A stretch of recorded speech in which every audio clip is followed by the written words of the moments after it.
Hi friends, welcome to our study classes. तो my dear friends, आज आपके साथ जुड़े हैं आरपीएससी असिस्टेंट प्रोफेसर का जो 2016 का एग्जामिनेशन हुआ था एबीएसटी का, उसका पेपर वन आज आपके साथ डिस्कस करने वाले हैं। पूरा पेपर डिस्कस करेंगे, सभी सवाल सभी आंसर अलॉन्ग विद एक्सप्लेनेशन आपके साथ डिस्कस करने वाले हैं जी। तो आइए अपने डिस्कशन को स्टार्ट करते हैं। तो फ्रेंड्स, स्टार्ट करने से पहले एक बार आपको जल्दी से बता देता हूं हमारे कोर्सेज के बारे में, जो कि आरपीएससी असिस्टेंट प्रोफेसर 2021 को ध्यान में रखते हुए हमने लॉन्च किए हैं। तो माय डियर फ्रेंड्स, ईएएफएम, बीएडीएम और एबीएसटी के जो कोर्सेज हैं वो आपको हमारी वेबसाइट से, हमारी ऐप पे अवेलेबल हो जाएंगे। तो इन सभी के अंदर आपको पेपर वन और पेपर टू की कॉम्प्रिहेंसिव कवरेज मिलेगी, videos, notes, MCQs, full length मॉक्स, सब कुछ आपको यहाँ पे मिलने वाला है। और एक्स्ट्रा 10% ऑफ भी आपको इसमें मिल जाएगा। प्रोमो कोड RPSC10 आपको अप्लाई करना होगा। चलिए फ्रेंड्स, तो स्टार्ट करते हैं अपना डिस्कशन पहले सवाल से। तो पहला सवाल हमारे पास है, in a government company the share of central government in paid up capital must be at least. तो यहाँ पे पूछा गया कि गवर्नमेंट कंपनी के अंदर सरकार का शेयर कम से कम कितना होना चाहिए। तो 51% होना चाहिए कम से कम सरकार का शेयर, इसीलिए आंसर हमारा यहाँ पे ऑप्शन नंबर 1 बन जाएगा। अगला सवाल है, विच of the following is foreign company. तो फॉरेन कंपनी हमारे पास वो होती है जो कि इंडिया से बाहर इनकॉर्पोरेट हुई है, इंडिया से बाहर सेटअप की गई है और उसका इंडिया में कोई प्लेस ऑफ बिजनेस है। तो हमारा आंसर यहाँ पे ऑप्शन 3 बनेगा। अगला सवाल है, एक्सेस प्राइस जो आपने रिसीव किया over the par value of the shares. तो आपका par value of the share है 10 रुपीज और आपने इसके बदले 12 रुपीज या 15 रुपीज रिसीव किए। तो जो भी एक्सेस आपने रिसीव किया that is going to be share premium. तो यहाँ पे इसको आप किस में क्रेडिट करेंगे? सिक्योरिटी प्रीमियम अकाउंट में करेंगे, इसलिए आंसर ऑप्शन 3 बनेगा। अगला सवाल है, एक्स लिमिटेड ने 2000 शेयर फोरफीट किए, 10 रुपए का शेयर है और उस पर 8 रुपए हमारे कॉल्ड अप हैं। कॉल मनी जो 3 रुपए की थी वो भी पेड नहीं हुई है और इसीलिए हमने ये शेयर जो है फोरफीट कर लिए। तो my dear friend, share forfeiture में वो अमाउंट जाता है जो कि हमने शेयर्स पे रिसीव कर लिया है। तो 8 रुपए हमने कॉल किए थे, 3 रुपए रिसीव नहीं हुए, तो अभी हमें सिर्फ 5 रुपए ही मिले हैं। टोटल शेयर है 2000, यानी कि टोटल हमें 10,000 रुपए जो है अभी मिले हैं और ये शेयर फोरफीचर अकाउंट में चला जाएगा। तो आंसर ऑप्शन 1 बनेगा। अगला सवाल है, अगर आप कैपिटल रिडक्शन स्कीम की जो अप्रूवल ले रहे हैं तो कोर्ट आपको ये डायरेक्ट कर सकता है कि आप अपनी कंपनी के साथ कौन से वर्ड्स ऐड करो। तो अगर आप अपनी कंपनी की कैपिटल रिडक्शन कर रहे हैं, इंटरनल रिकंस्ट्रक्शन कर रहे हैं, तो कोर्ट कह सकता है कि अपनी जो बैलेंस शीट बना रहे हो उसके ऊपर आप एंड रिड्यूस्ड वर्ड्स जो हैं वो भी मेंशन करो। इसके ऊपर एंड रिड्यूस्ड वर्ड्स को मेंशन करो, इसीलिए आंसर आपका यहां पे ऑप्शन नंबर 1 बनेगा। अगला सवाल है, for capital reduction under internal reconstruction approval is required from. आप इंटरनल रिकंस्ट्रक्शन कर रहे हैं तो उसमें आपको कौन कौन से अप्रूवल लेने पड़ेंगे? तो शेयर होल्डर से, कोर्ट से, आर्टिकल्स ऑफ एसोसिएशन में भी आपके प्रोविजन होना चाहिए। तो ये सारे अप्रूवल्स आपके लिए रिक्वायर्ड है, तो इसीलिए answer option 4 all of these बनेगा। अगला सवाल है कि अगर आपको कॉल्ड अप कैपिटल से पेड अप कैपिटल पे जाना है, कॉल्ड अप मतलब आपने कितने पैसे कॉल्ड अप किए, पेड अप मतलब आपके पास कितने पैसे आए, तो आपको इसमें से क्या सब्ट्रैक्ट करना होगा? तो जो पैसे अभी तक आपके पास नहीं आए आपको उसे सब्ट्रैक्ट करना पड़ेगा, यानी कि जो पैसे अभी एरियर में है उनको हटाना पड़ेगा। कॉल इन एरियर आप डिडक्ट करेंगे, आंसर ऑप्शन 3। मैक्सिमम अमाउंट आप जो है शेयर प्रीमियम का कितना रख सकते हैं? देखो, मैक्सिमम अमाउंट जो शेयर प्रीमियम का है उस पर कोई लिमिट नहीं है, इसीलिए वो अनलिमिटेड हो सकता है। तो आंसर ऑप्शन 1 बनेगा।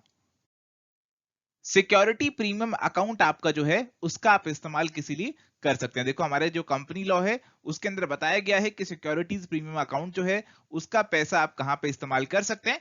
तो उसका जो पैसा है वो हम कहां पे इस्तेमाल कर सकते हैं? Discount on issue of debentures अगर हमारे हैं, कोई प्रिलिमिनरी एक्सपेंसेस वगैरह राइट ऑफ करने हैं तो वहां पे इस्तेमाल कर सकते हैं। फिक्स एसेट्स का loss, dividend payment, revenue nature का लॉस, इन सबसे नहीं कर सकते। तो आंसर ऑप्शन 2 बनेगा।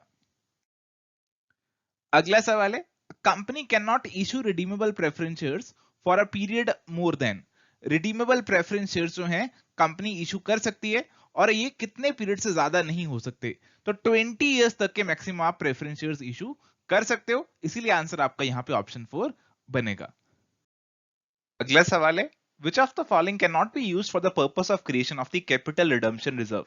तो जब भी आपको अपने प्रेफरेंस शेयर्स रिडीम करने हैं तो आपको अपने प्रॉफिट्स में से एक सीआरआर रिजर्व अलग से निकालना पड़ेगा। तो इसमें से किसका इस्तेमाल आप नहीं कर सकते? तो अपने पीएनएल अकाउंट का बैलेंस इस्तेमाल कर सकते हो, जनरल रिजर्व का कर सकते हो, अनक्लेम डिविडेंड को इस्तेमाल नहीं कर सकते। तो आपका आंसर यहाँ पे ये बनेगा। जो सीआरआर आपका है वो आप अपने जो फ्री रिजर्व्स हैं उसमें से आप इसे क्रिएट करते हैं। अगला सवाल है, विच of the following can be used for the transfer of the CRR account. तो सीआरआर अकाउंट बनाने के लिए आप किसका इस्तेमाल कर सकते हो? आप अपने फ्री रिजर्व्स का यानी कि जनरल रिजर्व का इस्तेमाल यहां पे कर पाओगे। तो आंसर ऑप्शन 1 बनेगा। अगला सवाल, present value of the future contribution of the employees. आपके एम्प्लॉइज की फ्यूचर कंट्रीब्यूशन की आप प्रेजेंट वैल्यू यहां पे निकालने वाले हैं। तो this is what, this is human resource accounting. आप अपने एम्प्लॉइज को कंसीडर कर रहे हैं, एम्प्लॉइज आपका ह्यूमन रिसोर्स है, तो this is going to be option number 1। अगला पूछ रहे हैं जी, which of the following is true. Debenture holder owner होते हैं? नहीं होते। Debenture can get his money back only on liquidation? नहीं, ऐसा नहीं है। Debenture issued at discount can be redeemed at premium? तो बिल्कुल आप डिबेंचर डिस्काउंट पे इशू करके प्रीमियम पे रिडीम कर सकते हो, ये नॉर्मल है। Debenture holder will receive interest from the company only if company makes profit? तो ऐसा भी नहीं होता, इंटरेस्ट हमारा चार्ज होता है, चाहे लॉस हो वो भी पे करना पड़ता है। तो आंसर ऑप्शन 3 बनेगा। चलिए अगर बात करें value added statement is prepared from, तो वैल्यू एडेड स्टेटमेंट बताती है कि हमने कहां से वैल्यू क्रिएट की और कैसे उस वैल्यू को हमने डिस्ट्रीब्यूट किया अपने डिफरेंट स्टेक होल्डर्स के बीच में। तो वैल्यू हम देखते हैं प्रॉफिट एंड लॉस अकाउंट से कि कहां कहां से हमारे पास वेल्थ, कहां कहां से फंड्स आए और कैसे हमने डिफरेंट स्टेक होल्डर्स को से बांटा। तो आंसर हमारा यहां पे ऑप्शन 1 बनेगा। अगला सवाल है, कॉस्ट ऑफ कंट्रोल मींस।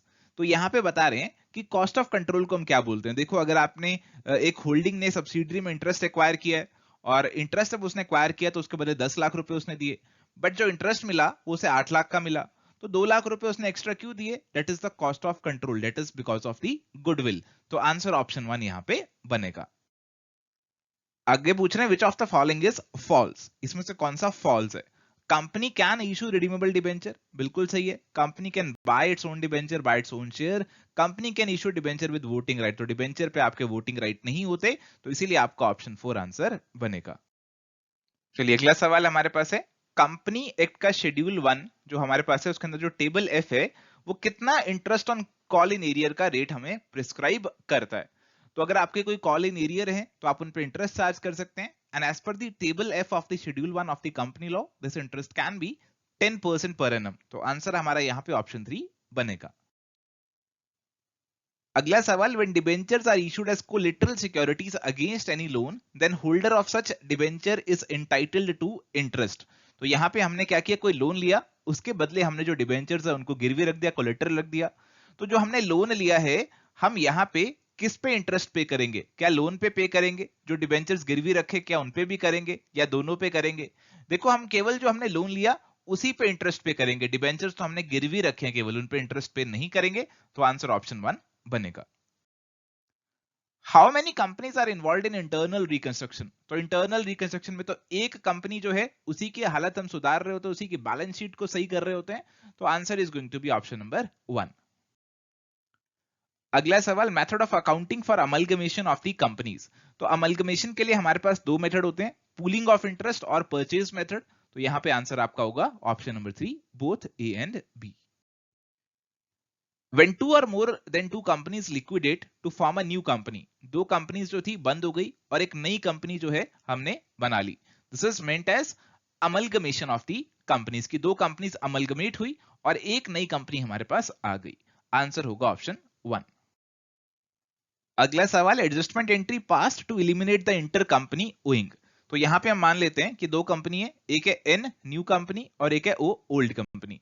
तो ओल्ड कंपनी को नई कंपनी ने यहां पे अब एक्वायर कर लिया। अब हम नई कंपनी के अंदर जब बैलेंस शीट बना रहे हैं तो देख रहे हैं कि ओ लिमिटेड जब जो कंपनी थी उसके अंदर कुछ ऐसे डेटर आ रहे थे जिसके अंदर आपका एन लिमिटेड लिखा हुआ था, ऐसे डेटर आ रहे थे जिसमें एन लिमिटेड लिखा हुआ था। किसने एन लिमिटेड से इतने पैसे लेने हैं? अब एन लिमिटेड जब इसके एसेट्स एक्वायर करेगा तो उसके अंदर जो एन लिमिटेड वाला ये एसेट है इसे ये कैंसिल आउट कर देगा। एन लिमिटेड की बैलेंस शीट में भी क्रेडिटर साइड खड़ा होगा ओ लिमिटेड, तो इसे क्या करना होगा, इसे कैंसिल करना पड़ेगा। जब एन लिमिटेड सारे डेटर्स टेक ओवर कर लेगा तो एक बार तो सन्ड्री डेटर्स टेक ओवर करने की वो एंट्री डाल देगा, सन्ड्री डेटर्स को डेबिट करके एक बार किताबों में ले लेगा, बट बाद में देखेगा भाई मेरे सन्ड्री डेटर्स में तो ये एन लिमिटेड वाला भी आ गया, अब इसे मुझे कैंसिल आउट करना है। तो सन्ड्री डेटर्स को वो क्या करेगा, क्रेडिट करेगा और उसके पास जो क्रेडिट साइड पे ओ लिमिटेड सन्ड्री क्रेडिटर में खड़ा है उसको कैंसिल आउट करने के लिए उसे डेबिट करना पड़ेगा।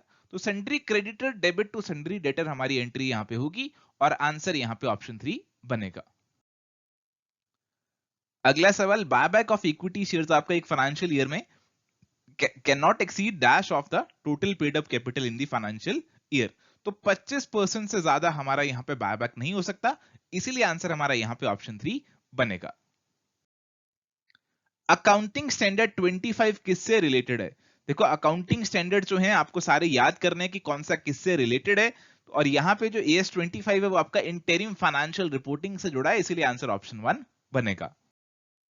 अकाउंटिंग स्टैंडर्ड 4 किससे जुड़ा है? अकाउंटिंग स्टैंडर्ड 4 आपका contingencies and events occurring after the balance sheet date, यानी कि ऑप्शन 4 आंसर होगा। प्राइम फंक्शन हमारी अकाउंटिंग क्या क्या है? अकाउंटिंग का प्राइम फंक्शन है कि हमारी जो बिजनेस ट्रांजैक्शंस हैं उनको किताबों में रिकॉर्ड करें ताकि हम अल्टीमेटली अपनी फाइनेंशियल स्टेटमेंट्स तैयार कर पाएं। तो इसीलिए आंसर ऑप्शन 3 यहां पे बनेगा। जब हम फाइनल अकाउंट्स बनाते हैं किसी जॉइंट स्टॉक कंपनी के, तो डेफर्ड टैक्स आपको कहां पे लिखा हुआ मिलेगा? देखो जो डेफर्ड टैक्स है, एक तो आपको P&L में देखने को मिलेगा और एक आपको बैलेंस शीट में भी डेफर्ड टैक्स एसेट या फिर लायबिलिटी देखने को मिलेगा। तो यहां पे आंसर होगा option number 1, statement of profit and loss. अगला सवाल है, conditions to be fulfilled for the appointment of managing or whole time director or manager without the approval of the central government have been prescribed by the Indian companies act in its. तो हमारे जो Indian companies act है उसके schedule 5 के part 1 के अंदर ये conditions दे रखी हैं कि कैसे आप मैनेजिंग या होल टाइम डायरेक्टर या मैनेजर को बिना सेंट्रल गवर्नमेंट के अप्रूवल के अपॉइंट कर सकते हो। तो आंसर यहां पे ऑप्शन नंबर 1 आपका होगा। अकाउंटिंग स्टैंडर्ड 2 किससे जुड़ा है? ये आपका इन्वेंट्री से जुड़ा है, तो आंसर ऑप्शन 3 बनेगा। अकाउंटिंग स्टैंडर्ड 14 किससे जुड़ा है? अमलगमेशन से जुड़ा है, तो आंसर ऑप्शन 1 बनेगा। AS 12 आपका किससे जुड़ा है जी? AS 12 आपका गवर्नमेंट ग्रांट्स की अकाउंटिंग से जुड़ा है, तो आंसर ऑप्शन 2 होगा। अगला सवाल है, मीनिंग ऑफ कंपाउंड एंट्री। तो जब हम जर्नल प्रिपेयर कर रहे होते हैं तो उसके अंदर हम क्या करते हैं? अपनी ट्रांजैक्शंस को एंटर करते हैं। दो तरीके की एंट्री हो सकती है, एक तो हमारे पास हो सकती है सिंपल एंट्री। सिंपल एंट्री मतलब आपने क्या किया, डेटर को सामान बेचा, तो आप डेटर को क्या करेंगे? डेबिट करेंगे, और सेल्स को आप क्या कर देंगे? आप क्रेडिट कर देंगे। कंपाउंड एंट्री इसके अलावा हमारे पास कौन सी हो सकती है? जिसके अंदर आपके एक से ज्यादा डेबिट या फिर क्रेडिट हो। तो यहाँ पे डेटर के साथ साथ अगर डिस्काउंट वगैरह भी मैं आपको डाल दूं, जैसे मैं डाल दूं debtor debit, discount debit to sales, अगर मैं कुछ ऐसी एंट्री डाल दूं, तो this is going to be a compound entry. तो आंसर हमारा यहाँ पे होगा ऑप्शन नंबर 2, कि हम दो ट्रांजैक्शंस, दो चीजों को एक साथ क्लब करके एक एंट्री में डाल रहे हैं। चलिए अगला सवाल हमारे पास है, green environmental balance sheet shows. तो अगर आपकी एनवायरमेंटल बैलेंस शीट है तो उसमें एनवायरमेंटल एसेट्स, एनवायरमेंटल लायबिलिटीज और एनवायरमेंटल कैपिटल आएंगे। तो answer option 4 all of these बन जाएगा। अगला सवाल, the national environment protection act was passed in India in which year? तो एनवायरमेंट प्रोटेक्शन एक्ट हमारा 1986 में पास हुआ था, तो आंसर ऑप्शन 3 बनेगा। अगला सवाल, balance of capital reduction account आपका जो है, कैपिटल रिडक्शन अकाउंट का जो बैलेंस है, देखो आपने इंटरनल रिकंस्ट्रक्शन किया, कैपिटल रिडक्शन अकाउंट को क्रिएट किया, अब अल्टीमेटली सभी ट्रांजैक्शंस करने के बाद जो इसका बैलेंस बचेगा आप उसे कैपिटल रिजर्व में ट्रांसफर कर देंगे, because it is a capital profit, it is not a normal revenue profit. Answer option 2 बनेगा। अगला सवाल, विच of the following is true? Post acquisition profit of subsidiary company, acquire करने के बाद का प्रॉफिट आपका रेवेन्यू होगा, कैपिटल नहीं होगा। Every holding company is not required to prepare consolidated balance sheet and PL. तो ये भी गलत है, क्योंकि हर होल्डिंग कंपनी को कंसोलिडेशन तो यहां पे करना पड़ेगा। Holding company means the company which holds the entire share of another company. तो ये भी आपकी गलत है। क्यों गलत है? क्योंकि होल्डिंग कंपनी बनने के लिए आपको सारे शेयर्स होल्ड करने की जरूरत नहीं है, आप मेजॉरिटी शेयर्स होल्ड करके भी होल्डिंग कंपनी बन सकते हो। A company is a subsidiary company of a holding company when the later company controls the composition of the board of directors of the former company.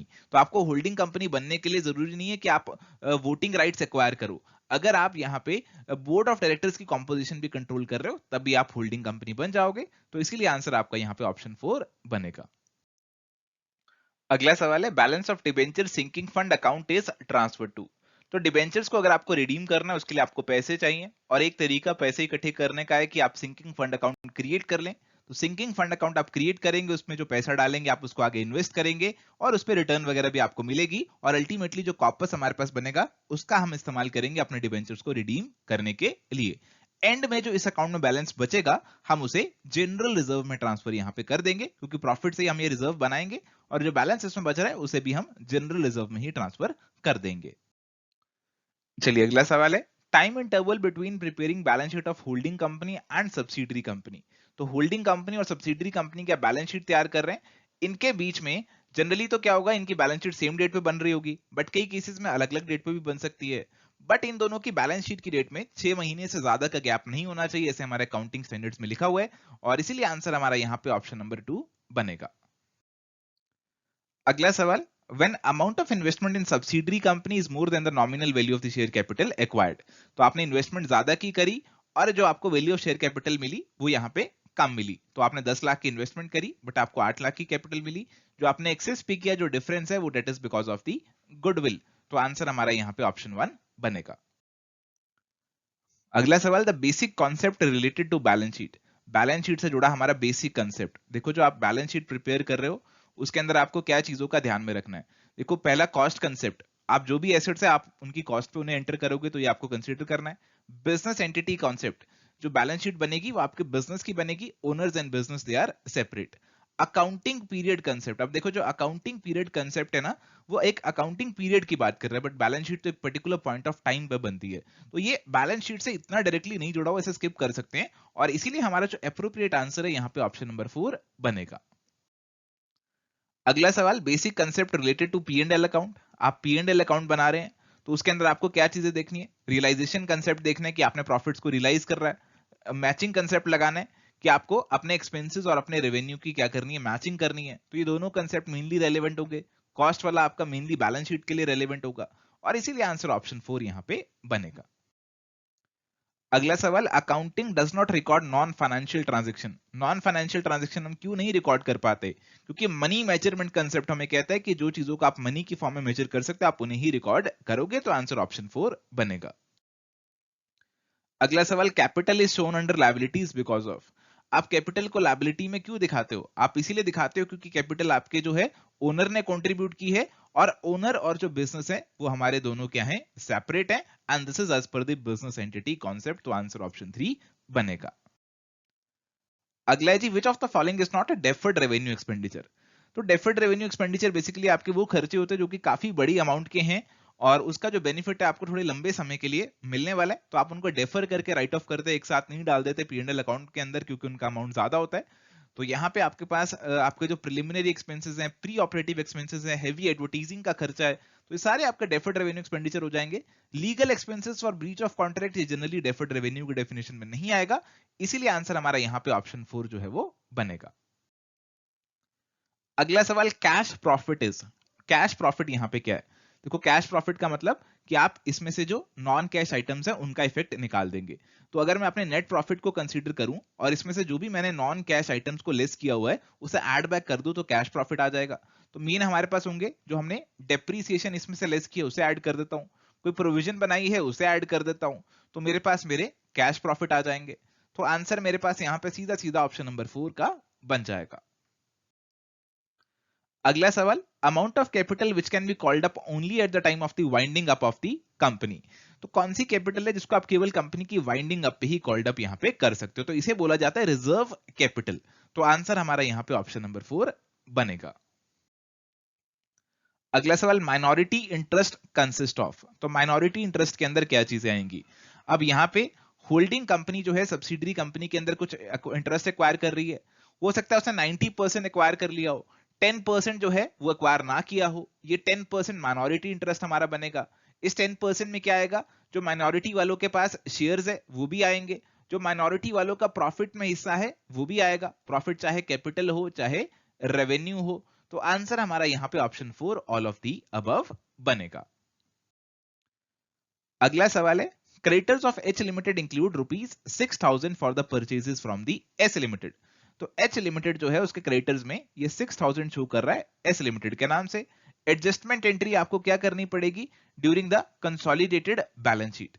आप consolidate कर रहे हो balance sheet को तो आपको इस क्रेडिटर को यहाँ पे हटाना पड़ेगा। अब क्रेडिटर को आपको हटाना है तो क्रेडिटर को आपको क्या करना पड़ेगा, क्रेडिटर को आपको 6,000 से घटाना पड़ेगा, और आपको साथ में इसका इफेक्ट दूसरी जगह भी देना पड़ेगा। दूसरा इफेक्ट आप क्या दोगे, आप जो है डेटर जो है उसको भी 6000 से रिड्यूस करोगे। क्यों करोगे? क्योंकि एच लिमिटेड की बैलेंस शीट में ये डेटर की फॉर्म में एच लिमिटेड शो हो रहा होगा 6000। जब आप इनको कंसोलिडेट करोगे तो ये 6000 आपके कैंसिल आउट हो जाएंगे, आप दोनों तरफ से रिड्यूस करेंगे, इसीलिए आंसर ऑप्शन 4 बनेगा। अगला सवाल, एग्जिस्टिंग हमारे पास 1000 शेयर है 100 रुपीज ईच के, हमने इन्हें क्या किया, ऑल्टर कर दिया 10,000 शेयर्स ऑफ रुपीज 10 ईच। तो this is refer to as, इसको हम क्या बोलेंगे, हम इसे यहां पे बोलने वाले हैं कि हमने यहां पे क्या कर दिया, हमने अपना सब डिवीजन यहां पे कर दिया। पहले हमारे पास 1000 शेयर थे 100 रुपए ईच के, अब 100 रुपए वाले शेयर को हमने क्या कर दिया, फर्दर डिवाइड कर दिया इनटू 10 रुपीज का शेयर। अब 100 रुपए का पहले एक शेयर जो था हमने उसको डिवाइड करके 10 रुपए के 10 शेयर बना दिए, तो इसीलिए हमारा आंसर बनेगा ऑप्शन नंबर 2 सब डिवीजन। चलिए अगला सवाल है, what is the effect of increase in fixed cost in break even point analysis. तो ब्रेक इवन पॉइंट का फॉर्मूला आप सभी जानते होंगे, break even point is equal to fixed cost divided by PV ratio बोल लो या फिर कंट्रीब्यूशन पर यूनिट बोल लो। तो अगर आप क्या करने वाले हो, अपनी फिक्स्ड कॉस्ट को इंक्रीज करने वाले हो, अगर आपकी फिक्स्ड कॉस्ट बढ़ जाएगी तो जाहिर सी बात है कि आपका जो ब्रेक इवन पॉइंट है वो भी यहाँ पे बढ़ जाएगा। अगर फिक्स कॉस्ट बढ़ने वाली है तो आप डेफिनेटली आपका ब्रेक इवन पॉइंट भी बढ़ेगा। अब इस ज्यादा फिक्स कॉस्ट को आपको रिकवर करना है तो आपको ज्यादा यूनिट्स बेचने पड़ेंगे, break even point is going to be higher, answer होगा ऑप्शन नंबर 2। अगला सवाल, break even point in units अगर आपको निकालना है तो क्या फॉर्मूला है, ब्रेक इवन पॉइंट यूनिट्स में निकालना है तो फॉर्मूला है fixed cost divided by contribution per unit, यानी कि ऑप्शन नंबर 2 आंसर बनेगा। अगला सवाल, मार्जिनल कॉस्टिंग और अब्जॉर्प्शन कॉस्टिंग के अंदर हमारा जो फर्क आता है क्या आता है, किसकी ट्रीटमेंट में फर्क आता है।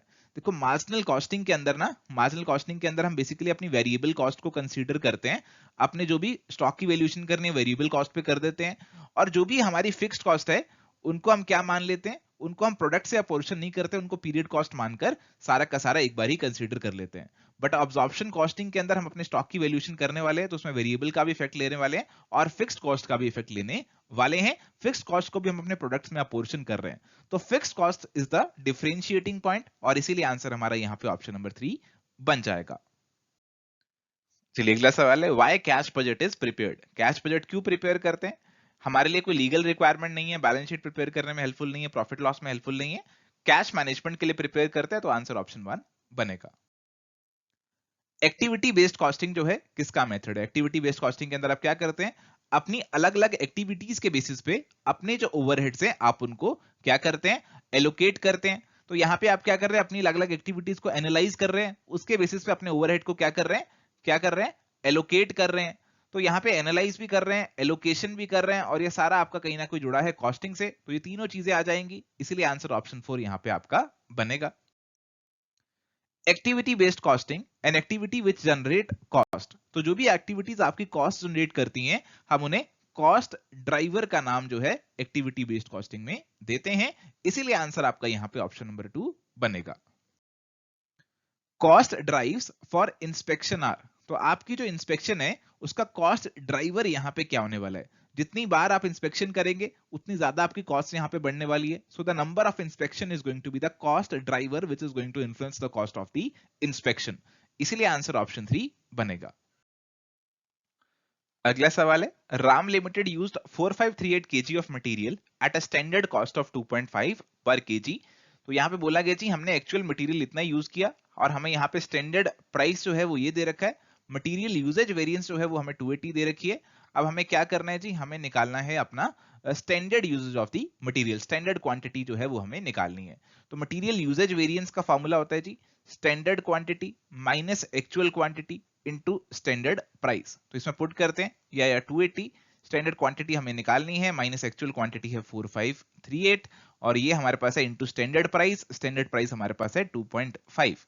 तो 2.5 को इधर नीचे ले जाते हैं, 280 डिवाइडेड बाय 2.5, तो ये हमारे पास क्या बनेगा 280 डिवाइडेड बाय 2.5, या फिर मैं इसे ऐसे भी लिख सकता हूं is equal to standard quantity minus 4538।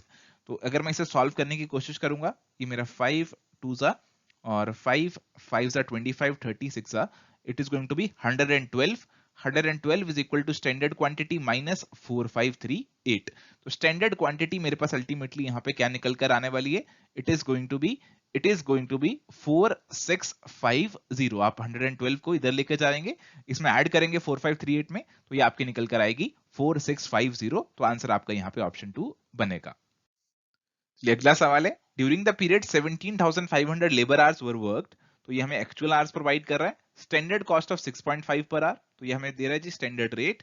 Labour efficiency variance है 7800 फेवरेबल। स्टैंडर्ड लेबर आवर्स क्या होंगे ये हमसे यहाँ पे पूछा जा रहा है। तो लेबर एफिशिएंसी वेरिएंस का फॉर्मूला आपको पता होना चाहिए जी। Labour efficiency variance is equal to standard hours minus actual hours into standard rate. तो यहाँ पे स्टैंडर्ड आवर्स हमें निकालने हैं और एक्चुअल आवर्स हमें दे रखे 17,500 और स्टैंडर्ड रेट हमें दे रखा है 6.5 और ये हमारे पास आएगी 7,800। तो इसे सॉल्व आउट करते हैं, तो 7,800 डिवाइडेड बाय 6.5 या फिर इसे ऐसे लिख लेते हैं 65/10 is equal to standard hours minus 17,500 और इसे सॉल्व करेंगे तो ये आएगा 5 2 सा 5 13 सा और 13 से ये कैंसिल आउट आपका हो रहा है 13 600 आपका आ गया। 1200 is equal to standard hours minus 17,500। तो स्टैंडर्ड आवर्स आपके यहाँ पे कितने होने वाले हैं, आप इसको ऐड करेंगे 18,700 आवर्स होंगे, यानी कि आंसर ऑप्शन 2 बनेगा। अगला सवाल, कॉस्ट अकाउंटिंग का मेन ऑब्जेक्टिव क्या है। देखो कॉस्ट अकाउंटिंग के काफी सारे ऑब्जेक्टिव्स हैं और आपको वेस्ट मिनिमाइज करना है, इन्वेंट्री की वैल्यूएशन करनी है, कंट्रोल और रिड्यूस करना है, कॉस्ट को प्राइस को फिक्स करना है।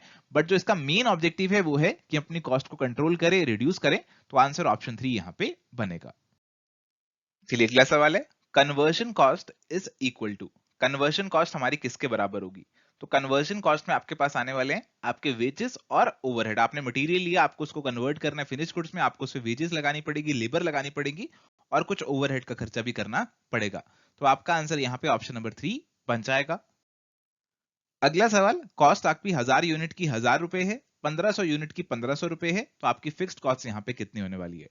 तो माय डियर फ्रेंड्स, अगर ऐसा कुछ डाटा हमें गिवन है तो वेरिएबल कॉस्ट निकालने का फॉर्मूला आप नोट कीजिए। फॉर्मूला आपको याद रखना है, variable cost is equal to, variable cost per unit is equal to change in cost divided by change in units. ये फॉर्मूला आपको यहाँ पे लगाना है। तो चेंज इन कॉस्ट आपकी यहाँ पे कितनी हो रही है, 1500 से 1000 से 1500 यानी कि 500। यूनिट्स में कितना चेंज हो रहा है, 1000 से 1500 हो रही है यानी कि 500 हो रहा है। तो आपकी variable cost going to be कितनी हो जाएगी, 1 पर यूनिट हो जाएगी। वेरिएबल कॉस्ट आपकी 1 पर यूनिट हो जाएगी। तो अगर वेरिएबल कॉस्ट आपकी 1 है तो आपकी फिक्स कॉस्ट कितनी होगी, 1000 यूनिट की आपकी टोटल कॉस्ट है 1000 रुपए। तो 1000 यूनिट पे वेरिएबल कॉस्ट भी 1000 हो गई, तो आपकी टोटल भी 1000 ही है। तो फिक्स्ड कॉस्ट के लिए तो हमारे पास कुछ यहाँ पे बचा ही नहीं, यानी कि फिक्स्ड कॉस्ट हमारी यहाँ पे 0 होने वाली है। तो answer is going to be option number 4। अगला सवाल, most suitable cost system where the product is different by type of material and work performance. तो जहां पे आपके जो प्रोडक्ट हैं वो अलग अलग हैं, तो आप कौन सा मेथड फॉलो करोगे। तो जहां पे आपके सारे प्रोडक्ट सारी जॉब्स अलग अलग हैं वहां पे आप जॉब कॉस्टिंग मेथड को फॉलो करोगे। तो आंसर ऑप्शन 1 बनेगा। अगला सवाल, a budget that gives summary of all the functional budgets and projected P&L account is known as. तो जो बजट आपको सारी समरी दे देता है हम उसे मास्टर बजट बोलते हैं। तो इसीलिए आंसर ऑप्शन 3 बनेगा। अगला सवाल, प्रोडक्शन बजट बनाते हुए the quantity to be produced is equal to. आप प्रोडक्शन बजट बना रहे हो, आप देख रहे हो कितनी क्वांटिटी मैं यहाँ पे प्रोड्यूस करूं, आपको किससे पता चलेगा, आप क्या देख के अंदाजा लगाओगे। देखो आप देखोगे कि मेरी सेल्स कितनी होने वाली है, उसके हिसाब से आप प्रोडक्शन करोगे। बट सेल्स जो आपकी होने वाली हैं उतनी ही प्रोडक्शन आप नहीं करोगे। क्यों नहीं करोगे, क्योंकि आप कहोगे भाई इतनी सेल्स होने वाली हैं बट इतना तो ओपनिंग स्टॉक मेरे पास पहले ही पड़ा हुआ है, तो ये प्रोडक्शन मैं दोबारा क्यों करूं, ओपनिंग स्टॉक वाला ही इस्तेमाल हो जाएगा। बट यहाँ पे आपको कुछ क्लोजिंग स्टॉक भी तो मेंटेन करना है, तो इस क्लोजिंग स्टॉक को भी आप इसमें ऐड करोगे, तभी आपको पता चलेगा कितनी क्वांटिटी आपको प्रोड्यूस करनी है। This is going to be your production और इसीलिए आंसर हमारा यहाँ पे ऑप्शन नंबर 2 बनेगा। चलिए अगला सवाल हमारे पास यहाँ पे, X requires 2400 actual labour hours to complete work. तो हमें X बनाने के लिए 2400 घंटे जो है वो यहाँ पे लगने वाले हैं। 20% आइडल टाइम है, बट ये नहीं बताया कि 20% आइडल टाइम हमें किसका लेना है, टोटल टाइम का इंक्लूडिंग आइडल टाइम या फिर सिर्फ 2400 का लेना है, ये हमें यहाँ पे नहीं क्लैरिटी है। रेट है ₹10 per hour, total labour cost निकालनी है। तो माय डियर फ्रेंड्स, इस सवाल के अंदर थोड़ी सी एम्बिग्यूटी जरूर है, बट हमें जो ऑफिशियल आंसर की में आंसर दिया है वो दिया है कि अगर हम इस 20% आइडल टाइम को टोटल टाइम का मानकर चलते हैं, तो हम मान रहे हैं कि टोटल टाइम जो हमें लग रहा है including the idle time that is x, हम ये मानकर चल रहे हैं। तो ये जो x है इसके अंदर हमारे पास ये 2400 भी आ रहा है और ये आइडल टाइम भी आ रहा है, यानी कि idle time is 20% of the total time. तो x की वैल्यू अगर आप निकालेंगे 0.8x इज इक्वल टू 2400, यानी कि x की वैल्यू आपकी यहाँ पे क्या निकल कर आएगी, x की वैल्यू आपकी यहाँ पे 3000 निकल कर आएगी। तो x आपके हो गए टोटल आवर्स इज 3000, जिसमें से आपके 2400 आप काम कर रहे हैं, और 600 3000 का 20% आपके पास आइडल टाइम है, और 3000 पे आपको 10 रुपीज पर आवर से पेमेंट करनी है, तो लेबर कॉस्ट आपकी यहाँ पे 30,000 हो जाएगी। अगला सवाल, कैश बजट से आप यहाँ पे किसे एक्सक्लूड करने वाले हो, तो नॉन कैश आइटम को एक्सक्लूड करोगे, तो सीधा आंसर है डेप्रिसिएशन, ऑप्शन नंबर 1। अगला सवाल, सेलिंग प्राइस आपको प्रोडक्ट का दे रखा है, सेलिंग प्राइस दे रखा है 20, और आपको यहाँ पे फिक्स्ड कॉस्ट जो है वो यहाँ पे दे रखी है 60,000। हमें निकालनी है जी, हमें पीवी रेशो भी दे रखी है 40%, हमें ब्रेक इवन पॉइंट्स जो है यहाँ पे यूनिट्स में कंप्यूट करना है। तो ब्रेक इवन पॉइंट्स यूनिट्स में निकालने का फॉर्मूला है fixed cost divided by contribution per unit. तो कंट्रीब्यूशन पर यूनिट आपकी क्या होने वाली है, सेलिंग प्राइस को पीवी रेशो से मल्टीप्लाई करो, कंट्रीब्यूशन पर यूनिट होगी 20 इंटू 40%, यानी कि 8 रुपीज। तो ये आ गया आपका 60,000 डिवाइडेड बाय 8, ये आपका बन गया 7500 यूनिट्स, यानी कि ऑप्शन नंबर 3 आपका आंसर यहाँ पे बनेगा। चलिए बढ़ते हैं अगले सवाल की तरफ। अगला सवाल हमारे पास है, if selling price of the product is ₹9 per unit, variable cost ₹6 per unit, fix cost 54,000 per year, actual sale is 1,80,000, calculate margin of safety in units. तो मार्जिन ऑफ सेफ्टी आपके पास क्या होता है, it is actual sales minus break even sales. तो actual sales और break even sales अगर दोनों हम निकाल लें यूनिट टर्म्स में, तो हम उन दोनों को माइनस करके अपनी मार्जिन ऑफ सेफ्टी यूनिट्स में निकाल सकते हैं। तो एक्चुअल सेल यूनिट्स हमारी कितनी होगी, 1,80,000 की सेल है, और एक है 9 रुपीज, एक यूनिट है 9 रुपीज का, तो डिवाइड करेंगे तो 20,000 आपकी जो है एक्चुअल सेल्स होने वाली है। ब्रेक इवन सेल्स आपके पास अगर आपको यूनिट्स में निकालनी है, तो आपको क्या करना पड़ेगा, फिक्स कॉस्ट को कंट्रीब्यूशन पर यूनिट से डिवाइड करना पड़ेगा। तो फिक्स कॉस्ट हमारी है 54,000, कंट्रीब्यूशन है 9 माइनस 6, 9 माइनस 6 यानी कि 3 पर यूनिट, तो इसे लिख देंगे 3। तो 20,000 माइनस 54,000 डिवाइडेड बाय 3, इसे अगर हम सॉल्व करने की कोशिश करेंगे, so this will turn out to 18,000। तो 20,000 माइनस 18,000, बहुत आसान कैलकुलेशन, 2,000 यूनिट्स हमारा आंसर बनेगा, यानी कि ऑप्शन नंबर 1। अगला सवाल हमारे पास है, हमें दे रखी है यहाँ पे कंट्रीब्यूशन रेशो यानी कि पीवी रेशो 30% दे रखी है, 75,000 पर मंथ हमें दे रखी है फिक्स्ड कॉस्ट, और सेल्स पर मंथ हमें निकालनी है to get ₹15,000 as the profit per month. तो आपको फॉर्मूला पता होना चाहिए, फॉर्मूला है आपके पास profit plus fixed cost divided by PV ratio is equal to the desired sale level. तो प्रॉफिट आपके पास यहाँ पे कितना है, प्रॉफिट आपके पास है 15,000, फिक्स कॉस्ट पर मंथ हमें दे रखी है 75,000, पीवी रेशो हमें दे रखी है 30%, तो इसे सॉल्व करेंगे 90,000 divided by 30%, this is going to be 3 lakh, यानी कि आंसर हमारा ऑप्शन नंबर 2 यहाँ पे बन जाएगा। चलिए अगला सवाल है, sales is ₹50 lakh, profit volume ratio is 50%, margin of safety is 40%, calculate profit. तो मार्जिन ऑफ सेफ्टी का एक और फॉर्मूला जो कि याद होना चाहिए आपको, that is margin of safety is equal to profit divided by PV ratio. तो यहाँ पे मार्जिन ऑफ सेफ्टी हमें गिवन है 40%, तो 40% किसका है, ये 40% हमारी सेल्स का है, तो 50 लाख इंटू 40%, ये आपका हो गया 20 लाख, और प्रॉफिट हमें यहाँ पे जो है वो निकालना है, और हमें पीवी रेशो जो है वो गिवन है 50% की, तो 20 लाख इंटू 50% करेंगे तो 10 लाख आपका यहाँ पे प्रॉफिट निकल कर आएगा, तो आंसर आपका ऑप्शन 3 बनेगा। अगला सवाल, increase in selling price will effect, अगर आपका सेलिंग प्राइस इंक्रीज हो गया तो आपके ब्रेक इवन पॉइंट पे क्या इफेक्ट आएगा। तो ब्रेक इवन पॉइंट अगर आपको निकालना हो तो कैसे आप निकालते हैं, break even point is fixed cost divided by contribution per unit, contribution per unit is selling price minus variable cost. अगर आपको ये सेलिंग प्राइस इंक्रीज हो जाएगा तो उससे क्या होगा, ये डिनोमिनेटर आपका इंक्रीज हो जाएगा। अगर आपका डिनोमिनेटर इंक्रीज हो जाएगा तो आपका ब्रेक इवन पॉइंट क्या होगा, ब्रेक इवन पॉइंट क्या होगा, तो आपका जो ब्रेक इवन पॉइंट है वो कम हो जाएगा। अगर आप डिनोमिनेटर को इंक्रीज करते हो तो आपकी जो ओवरऑल वैल्यू है वो यहाँ पे डिक्रीज हो जाती है, तो आंसर ऑप्शन 2 यहाँ पे बनेगा। अगला सवाल, if the fixed cost decreases while variable cost is remained unchanged, break even point will B.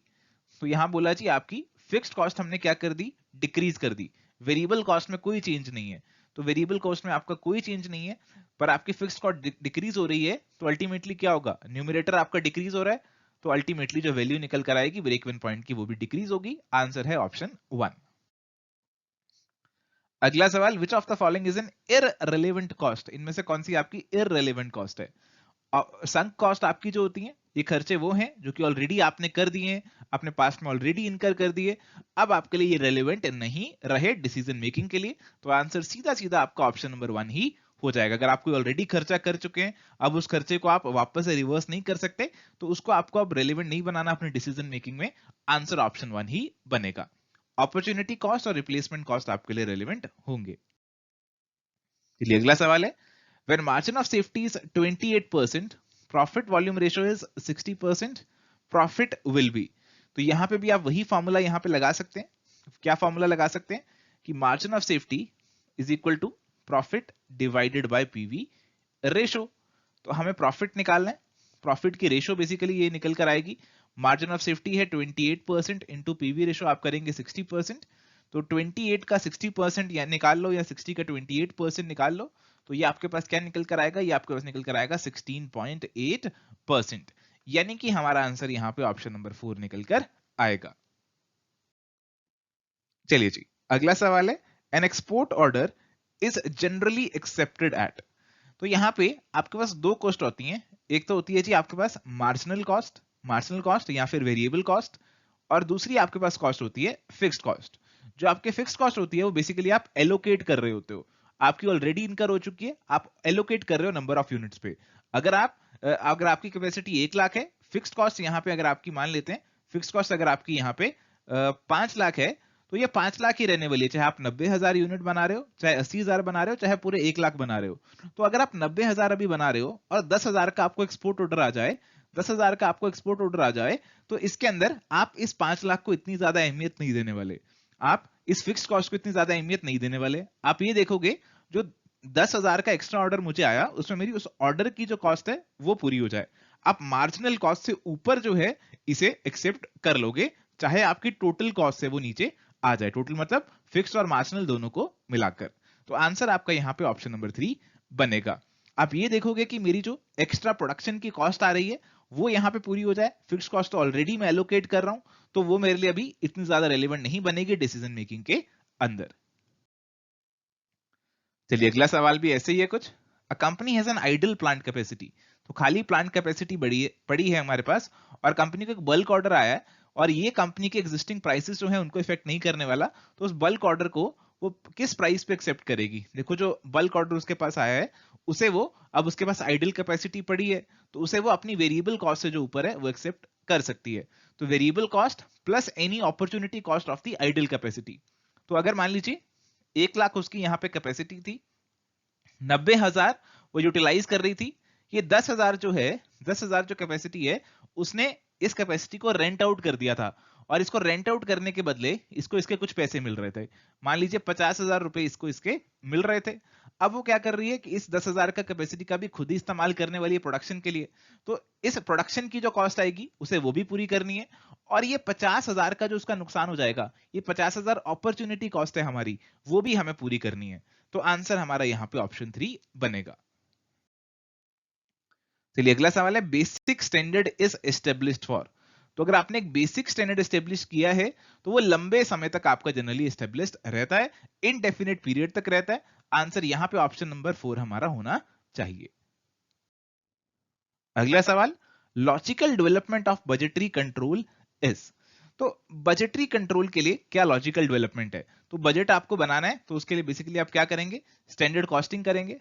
आपके जो स्टैंडर्ड्स बने होंगे उन्हीं से जो है आप अपने बजट बनाने वाले हैं। तो standard costing is crucial for budgetary control. तो आंसर हमारा यहां पे ऑप्शन 2 बनेगा। अगला सवाल है, a system where manufacturer ascertains the cost after incurring expense is known as. तो खर्चा करने के बाद आप अपनी जो कॉस्ट है उसको असर्टन कर रहे हो, तो आप बेसिकली जो अपनी पास्ट की कॉस्ट है जो आप ऑलरेडी इनकर कर चुके हो उसको यहाँ पे असर्टन कर रहे हो। तो this is what is historical costing.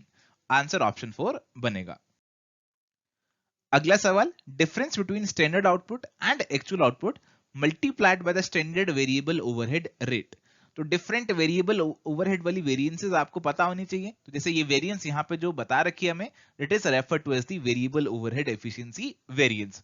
तो जो भी variable overhead, fixed overhead, labour, material, सभी वेरिएंसेस के फॉर्मूलाज आपको पता होने चाहिए ताकि ऐसे क्वेश्चंस के आंसर आप कर सको।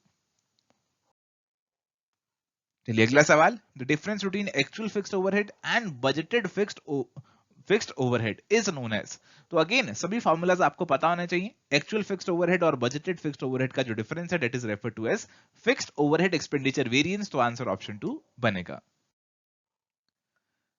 अगला सवाल, कॉन्ट्रैक्ट कॉस्टिंग के अंदर payment of cash to the contractor is made on the basis of. तो आप कॉन्ट्रैक्टर को पेमेंट किस हिसाब से करते हो? सर्टिफाइड वर्क के बेसिस पे करते हो। आप देखते हो कितना काम उसने कर दिया और उसमें से कितना आपने सर्टिफाई कर दिया। जितना आपने सर्टिफाई करके अप्रूव कर दिया, ओके कर दिया, उससे हिसाब से आप पेमेंट करोगे। आंसर ऑप्शन 2 बनेगा। अगला सवाल, retention money is equal to. Retention money मतलब होता है कि कॉन्ट्रैक्ट कॉस्टिंग के अंदर आप पूरे पैसे कॉन्ट्रैक्टर को पे नहीं कर देते, कुछ पैसा जो है अभी आप उसका रोक लेते हो।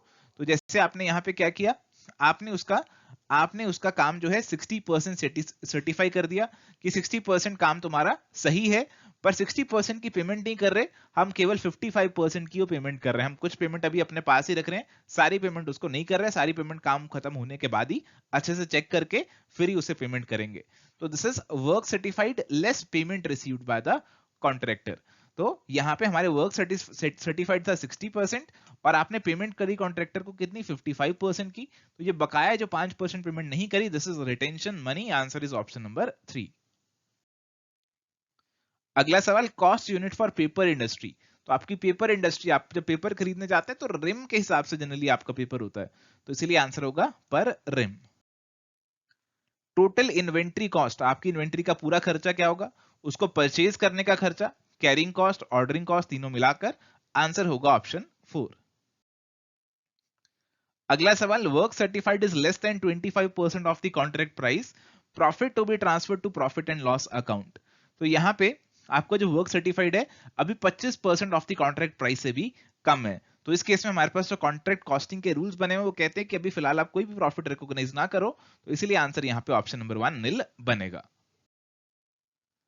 अगला सवाल, कौन सा अकाउंटिंग स्टैंडर्ड हमारा कंस्ट्रक्शन कॉन्ट्रैक्ट से डील करता है? तो अकाउंटिंग स्टैंडर्ड 7 डील करता है, इसलिए आंसर ऑप्शन 3 बनेगा। अगला सवाल, the technique of profit planning. Profit planning की टेक्निक इनमें से कौन सी है? देखो, जो मार्जिनल कॉस्टिंग है ना, वो प्रॉफिट प्लानिंग की टेक्निक होती है, क्योंकि अपनी मार्जिनल कॉस्ट के बेसिस में अपने प्रॉफिट को प्लान आउट करते हैं। आंसर होगा ऑप्शन नंबर 1। चलिए अगला सवाल हमारे पास है, variable cost is. Variable cost इनमें से क्या है? तो वेरिएबल कॉस्ट आपके पास है जो मटेरियल लेबर का खर्चा आपको डायरेक्टली करना पड़ता है। अगर आपको एक पेन बनाना है, एक पेन में कितना मटेरियल, कितना लेबर आपको लगने वाला है, जितने ज्यादा पेन बनाएंगे उतना ज्यादा मटेरियल लेबर आपको लगेगा। So this is a direct variable cost. इसके अलावा कुछ वेरिएबल ओवरहेड्स भी हमारे होते हैं। तो जैसे अगर आप मटेरियल खरीद कर ला रहे हैं, उसमें कुछ एंसिलरी आपको खर्चा करना पड़ रहा है, जितना ज्यादा मटेरियल खरीदेंगे उतना ज्यादा खर्चा करना पड़ेगा। आप कोई सेल्समैन को कमीशन पे कर रहे हैं, तो जितनी ज्यादा प्रोडक्शन और सेल्स होगी उतनी ज्यादा कमीशन हमें पे करनी पड़ेगी। So these are all variable overheads और ये भी वेरिएबल कॉस्ट में ही आते हैं, और इसीलिए आंसर हमारा यहाँ पे ऑप्शन नंबर 2 बनेगा।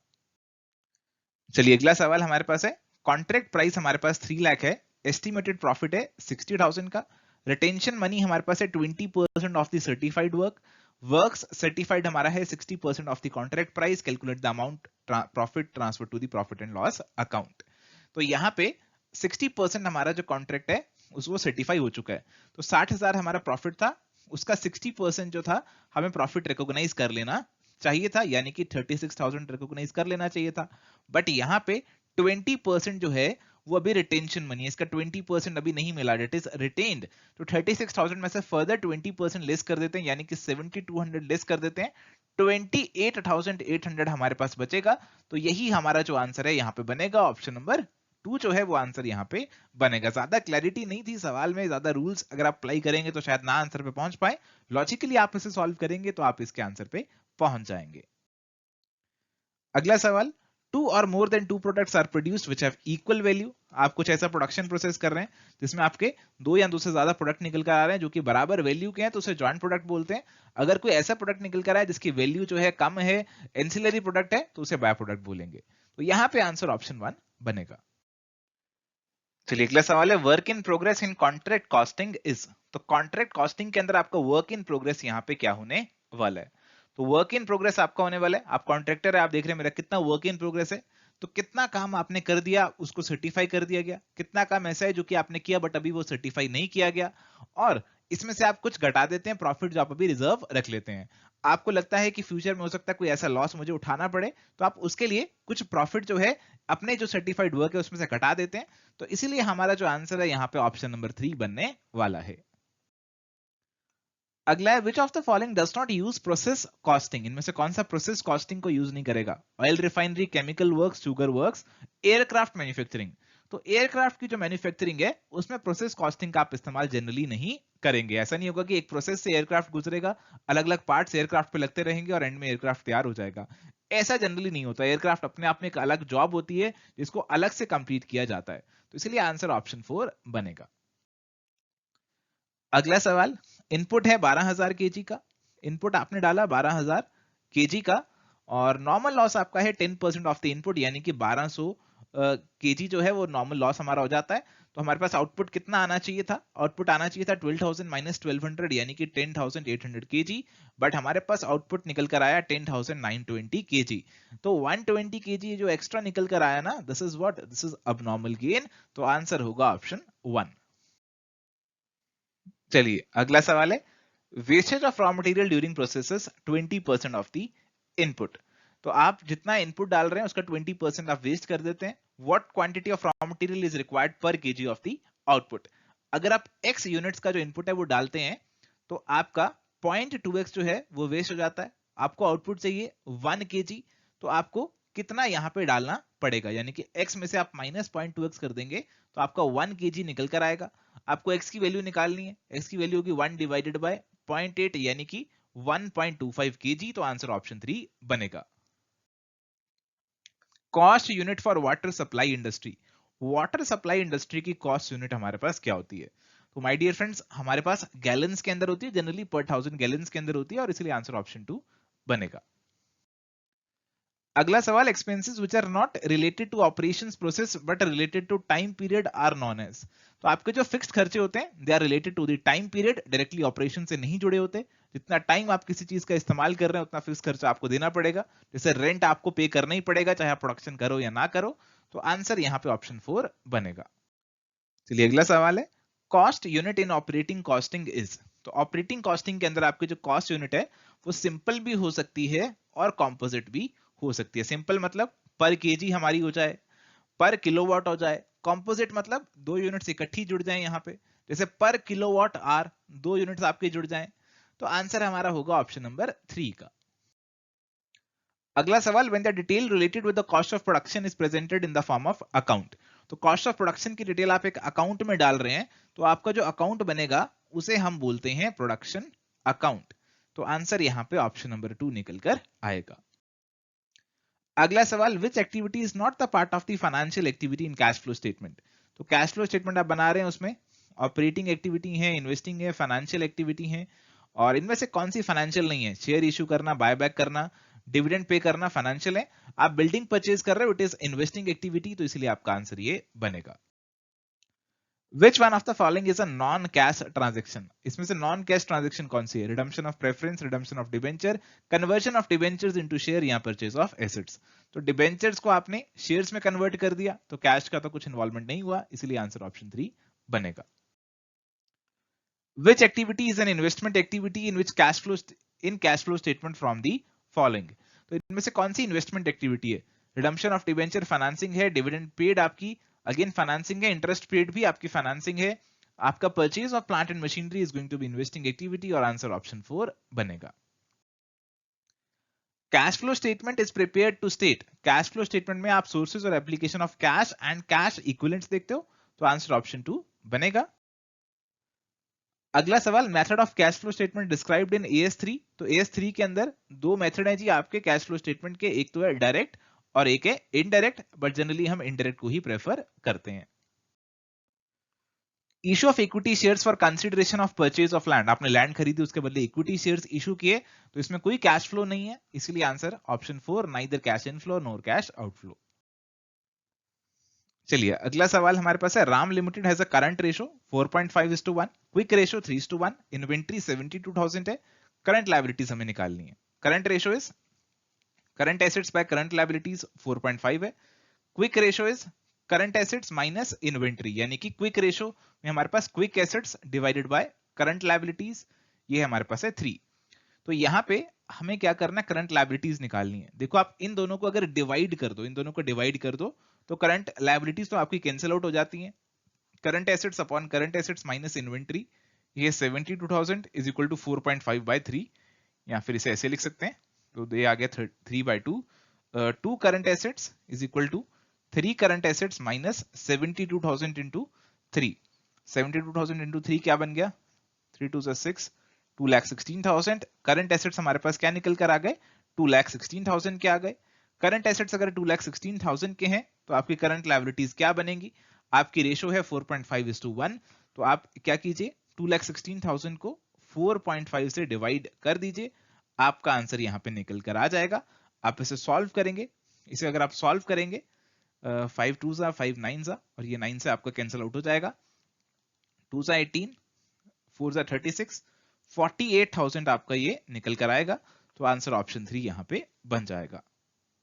चलिए अगला सवाल है, कंपनी के पास शेयर होल्डर इक्विटी 2 लाख है, total assets are 60% of the share holder equity assets, यानी कि टोटल एसेट्स हमारे पास 2 लाख का 60% यानी कि 1,20,000 हो गए।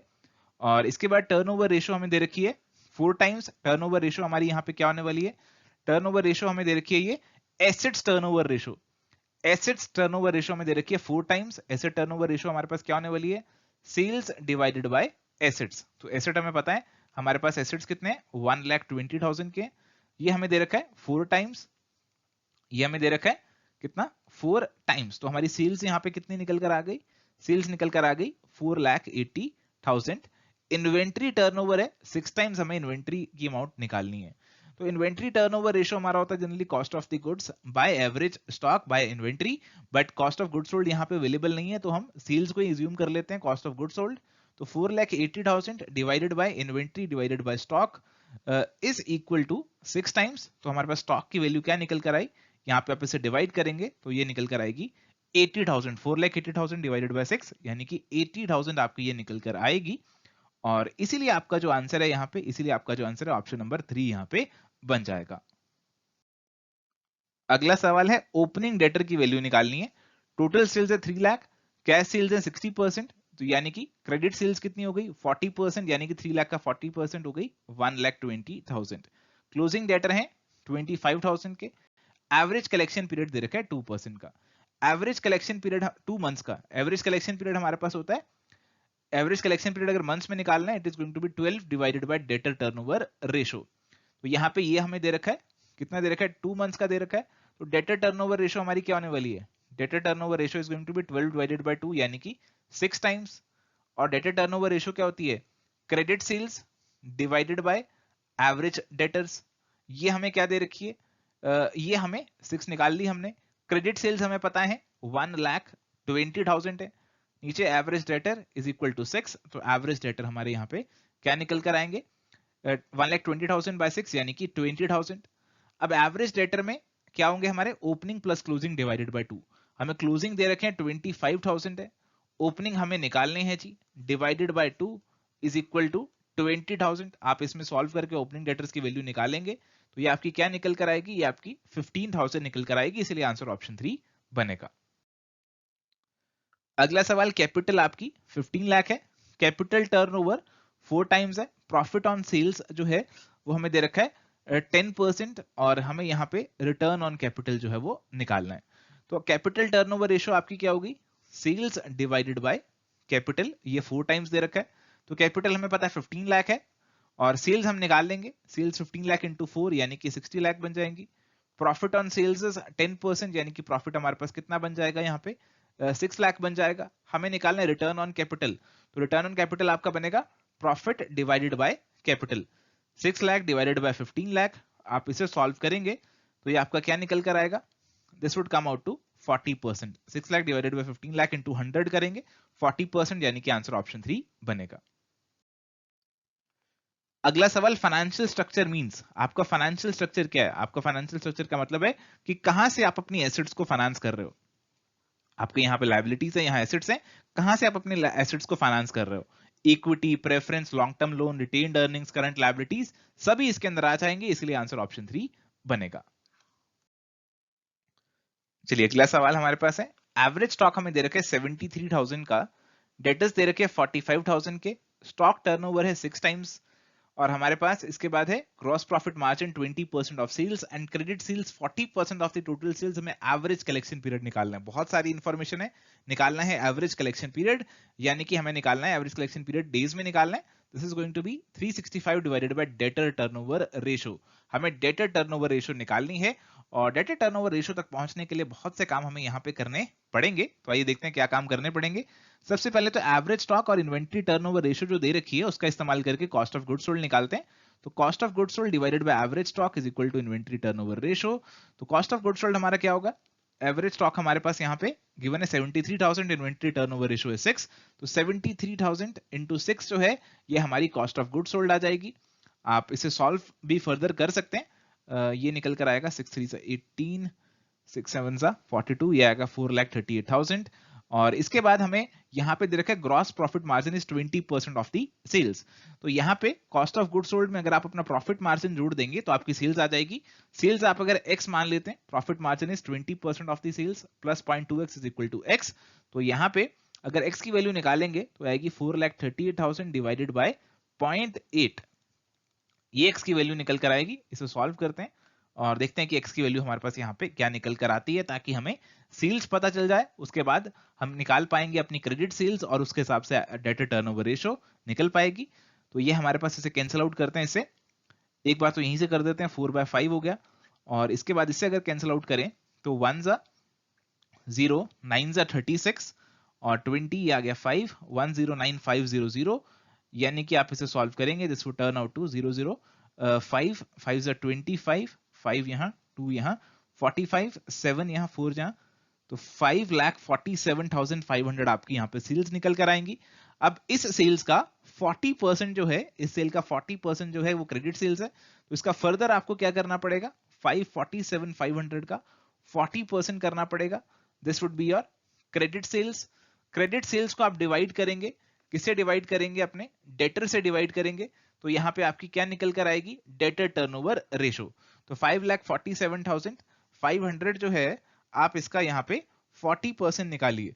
तो आप इसको सॉल्व करेंगे तो आप देखेंगे कि ये आपका निकल कर आएगा 2,19,000। 2,19,000 निकल कर आया। और आपको डेटर टर्नओवर रेशियो निकालना है। Credit sales divided by debtor, debtor हमारे पास कितने गिवन है? 45,000 के। तो आप इसे 45,000 से डिवाइड करेंगे तो ये आपका निकल कर आएगा यहाँ पे, ये आपका निकल कर आएगा कुछ, आप इसे पूरा सॉल्व मत कीजिए, कुछ पॉइंट्स में आंसर आ रहा है, आप इसे पूरा सॉल्व मत कीजिए, आप इसे ऐसे ही कैंसिल आउट कर लीजिए। तो 219/45 ही आ रहा है। आप इसे किससे कैंसिल आउट कर सकते हैं? ये आपका 3 से कैंसिल आउट हो रहा है, एक बार 3 से कैंसिल आउट कर लेते हैं। 15 सा 73/15 आपका ये निकल कर आ रहा है। तो यहाँ पे डेटर टर्नओवर रेशियो निकालनी है, तो 365 डिवाइडेड बाय 73 इंटू 15, तो ये निकल कर आ रहा है आपका। और अगर आप इसे सॉल्व करेंगे फर्दर, इसे अगर आप फर्दर सॉल्व करेंगे so this would turn out to 75 days. तो थोड़ी सी कैलकुलेशन मुश्किल थी, थोड़े से स्टेप्स लंबे थे, तो आंसर हमारा ऑप्शन 2 यहाँ पे बनेगा। चलिए अगला सवाल है, the monthly cash requirement of a company are ₹60,000, fix cost per transaction is ₹10, interest rate on marketable securities is 6% per annum, optimum cash balance हमें यहाँ पे निकालना है। तो इसके लिए जो EOQ से सिमिलर हमारा कैश का फॉर्मूला है, बॉमोल ऑप्टिमल कैश बैलेंस हमारे पास का फॉर्मूला है, उसे अप्लाई करेंगे। और ये फॉर्मूला है 2 into A into F divided by O। तो A हमारे पास है एनुअल रिक्वायरमेंट, जो कि हमारी हो जाएगी 60,000 into 12। F हमारे पास है कॉस्ट पर ट्रांजेक्शन जो कि है 10, O हमारे पास है 6%। तो इन सभी वैल्यूज का आप इसमें पुट आउट करके आंसर निकाल सकते हैं। एग्जामिनेशन में इसका आंसर नहीं दे रखा क्योंकि यहाँ से आपका आंसर कहीं पे मैच नहीं करेगा। चलिए अगला सवाल है, difference in capital gearing ratio and debt to equity ratio is due to. तो कैपिटल गियरिंग रेशियो के अंदर आप अपनी फिक्स्ड कॉस्ट बियरिंग फंड्स और आपके जो वेरिएबल कॉस्ट बियरिंग फंड्स यानी कि आपकी जो इक्विटी है आप उसे कंपेयर करते हो। यानी कि इसके अंदर आप जो प्रेफरेंस है उसे डेट के साथ फिक्स्ड कॉस्ट बियरिंग फंड्स में कंसीडर करते हो। और डेट टू इक्विटी रेशियो में आप प्रेफरेंस को डेट के साथ कंसीडर नहीं करते और कई बार इक्विटी के साथ जोड़ते हैं, कई बार नहीं जोड़ते, तो इसीलिए प्रेफरेंस शेयर्स की वजह से दोनों में डिफरेंस आता है, इसीलिए आंसर यहाँ पे ऑप्शन 1 बनेगा। अगला सवाल, acid test ratio means, acid test ratio का क्या मतलब यहाँ पे हमारे पास होता है? एसिड टेस्ट रेशियो आपका क्विक रेशियो, लिक्विडिटी रेशियो, तो आपका आंसर है ऑप्शन नंबर 1। अगला सवाल, capital turnover ratio is 12। Capital turnover ratio मतलब यहाँ पे सेल्स डिवाइडेड बाय कैपिटल हमें बोल रखा है कि इट इज 12 और यहाँ पे हमें प्रॉफिट रेशियो दे रखी है 30%। Profit ratio is 30%। हमें ओवरऑल प्रॉफिटेबिलिटी जो है वो अपनी फाइंड आउट यहाँ पे करके बतानी है। तो प्रॉफिट रेशियो आपकी क्या होगी? Profit divided by sales, this is 30%। अब आपको क्या निकालना है? आपको निकालना है प्रॉफिट डिवाइडेड बाय कैपिटल। तो सीधा सा आप कर सकते हो, इन दोनों को डिवाइड, इन दोनों को आप मल्टीप्लाई कर दो। ये जो दोनों निकल कर आए आप इन दोनों को डिवाइड नहीं मल्टीप्लाई कर दो। इन दोनों को मल्टीप्लाई करोगे तो आपका सेल्स जो है वो कैंसिल आउट हो जाएगा और बचेगा प्रॉफिट बाय कैपिटल और ये होगा 12 इंटू 30%, यानी कि ये निकल कर आपका क्या आएगा? 12 into 30%, this is going to be 3.6%, यानी कि आंसर आपका ऑप्शन नंबर 2 बन जाएगा। फिर अगला सवाल है, on which factor due point control chart depends. तो ड्यू पॉइंट के अंदर बेसिकली अपने आरओआई की एनालिसिस कर रहे हो, तो रिटर्न ऑन इन्वेस्टमेंट या फिर प्रॉफिट ऑन इन्वेस्टमेंट, तो दोनों को कंसीडर आप कर रहे हो, इसलिए आंसर आपका ऑप्शन 3 प्रॉफिट एंड इन्वेस्टमेंट बनेगा। अगला सवाल है, आपको फंड फ्रॉम ऑपरेशन एफएफओ जो है वो यहाँ पे कंप्यूट करना है। नेट प्रॉफिट आपको दे रखा है 3 लाख का और बोला जी ये जो फिगर है नेट प्रॉफिट की, it has been arrived after taking into following items. इसमें हमने डेप्रिसिएशन लगा रखा है 65,000, प्रिलिमिनरी एक्सपेंसेस रिटर्न ऑफ है 7,000, profit on sale of long term investments है 5,000। तो 3 लाख में से इसके इफेक्ट हमें निकालने पड़ेंगे ताकि ऑपरेशन से हमें फंड्स का पता चल जाए। तो डेप्रिसिएशन और प्रिलिमिनरी एक्सपेंसेस दोनों हमने लेस किए होंगे, इन दोनों को ऐड करेंगे तो ये 65 प्लस 7 यानी कि 72,000 को ऐड करेंगे और ये प्रॉफिट इसमें जुड़ा होगा तो इसे यहाँ पे माइनस करेंगे तो 3,67,000 जो है हमारा एफएफओ निकल कर आएगा और इसीलिए आंसर ऑप्शन 4 बनेगा। अगला सवाल, the source of fund is, fund का सोर्स आपके पास क्या होने वाला इनमें से? Receipt of bonus shares from subsidiary company, receipt of licence to import goods, receipt of dividend on investment in shares of subsidiary company, none of these। तो fund का सोर्स हमें यहाँ पे देखना है। फंड का सोर्स मतलब कि वर्किंग कैपिटल में हमारी चेंज यहाँ पे आ जाए। तो अगर आपको डिविडेंड मिलेगा, अगर आपको डिविडेंड मिलेगा तो हो सकता है आपको कैश में मिले, मोस्ट प्रोबेबली कैश पे मिलेगा और इससे आपका जो है करंट एसेट्स यहाँ पे बढ़ जाएंगे और इससे वर्किंग कैपिटल में चेंज आएगा। तो this is going to be a source of fund. इसके अलावा लाइसेंस मिल रहा है, बोनस शेयर्स मिल रहा है, तो वर्किंग कैपिटल पे इफेक्ट नहीं करेंगे, इसलिए आंसर ऑप्शन 3 बनेगा। अगला सवाल, there is a flow in funds when there is a transaction between. Fund flow तब होगा जब आपका एक एस्पेक्ट करंट अकाउंट को अफेक्ट करे और एक नॉन करंट अकाउंट को अफेक्ट करेगा, तब आपका फंड फ्लो होगा, इसलिए आंसर ऑप्शन 1 बनेगा। अगला सवाल, इनमें से कौन सा एप्लीकेशन ऑफ फंड है? Application, acceptance of bill of exchange, deposit of cash into bank, endorsement of bill receivable in favour of creditor, none of these. तो पहली वाली ट्रांजैक्शन में तो आप केवल एक्सेप्ट ही कर रहे हैं, अगली वाले में कैश को बैंक में जमा करा रहे हैं, एक करंट एसेट को दूसरी फॉर्म में चेंज कर रहे हैं, वर्किंग कैपिटल में कोई चेंज नहीं आएगा। आप एक बिल रिसीवेबल को क्रेडिटर्स को दे रहे हैं तो अगेन करंट एसेट्स और करंट लायबिलिटीज में बराबर का change, working capital still unchanged, तो इनमें से कोई एप्लीकेशन ऑफ फंड आपकी नहीं है, इसलिए आंसर ऑप्शन 4 बनेगा। अगला सवाल, received dividend on investment ₹50,000 out of which ₹30,000 is related to the pre acquisition profit. आपको 50,000 का डिविडेंड मिला, 30,000 प्री एक्विजिशन प्रॉफिट है। आपके लिए सोर्स ऑफ फंड यहाँ पे कितना होने वाला है? देखो आपको 50,000 का डिविडेंड मिला है तो 50,000 ही आपके लिए यहाँ पे फंड का सोर्स ये बनेगा, चाहे वो प्री का हो चाहे पोस्ट का हो। आपको कैश तो 50,000 मिला ना, तो ये आपके लिए फंड का सोर्स होगा, इसीलिए आंसर ऑप्शन 2 बनेगा। अगला सवाल, in current year current liabilities has decreased in comparison to last year, working capital will. तो आपकी अगर आपकी करंट लायबिलिटीज डिक्रीज कर गई तो उससे आपकी वर्किंग कैपिटल क्या होगी? वर्किंग कैपिटल डेफिनेटली बढ़ जाएगी। Current assets minus current liability working capital होती है, अगर करंट लायबिलिटी घटेंगी तो इसका मतलब क्या है कि वर्किंग कैपिटल की वैल्यू बढ़ेगी, इसलिए आंसर आपका ऑप्शन 2 बनेगा। अगला सवाल, in which year ICAI issued revised AS3। 1997 के अंदर रिवाइज्ड AS3 इशू किया गया था, इसलिए आंसर ऑप्शन 2 यहां पे बनेगा। अगला सवाल है from the following PV ratio will be. तो हमें यहाँ पे क्या निकालनी है, हमें यहाँ पे अपनी पीवी रेशो निकालनी है। और अगर कुछ ऐसा डाटा हमें दिया हो तो इसका फॉर्मूला हमारे पास बनता है change in profit divided by change in sales. ये फॉर्मूला हमारा यहाँ पे बनता है। तो प्रॉफिट हम निकाल सकते हैं सेल्स माइनस टोटल कॉस्ट 52,500 यहाँ पे आएगा हमारे पास, और यहाँ पे ये निकल कर आएगा कितना 74,000। चेंज इन प्रॉफिट हमारे पास क्या निकल कर आएगा यहाँ पे 21,500 निकल कर आएगा ये। चेंज इन सेल्स हमारे पास यहाँ पे कितना होगा 525 माइनस 422 500 472 500 ये हमारे पास आएगा 52,500 मल्टीप्लाई बाय 100 कर देंगे अगर परसेंटेज टर्म्स में हमें फाइंड आउट करना है। और इसे अगर आप सॉल्व करेंगे तो आप देखेंगे 40% अप्रोक्सीमेटली आपका कुछ आंसर निकल कर आएगा। एग्जैक्ट नहीं आएगा, अप्रोक्सीमेट आएगा, और इसीलिए आपका आंसर यहाँ ऑप्शन 4 बन जाएगा। अगला सवाल है cash budget is prepared by. देखो कैश बजट को प्रिपेयर करने के अलग अलग तरीके हैं, receipt and payment, adjusted PL, projected balance sheet, ये तीनों तरीके हैं, इसीलिए answer option 4 all of these बनेगा।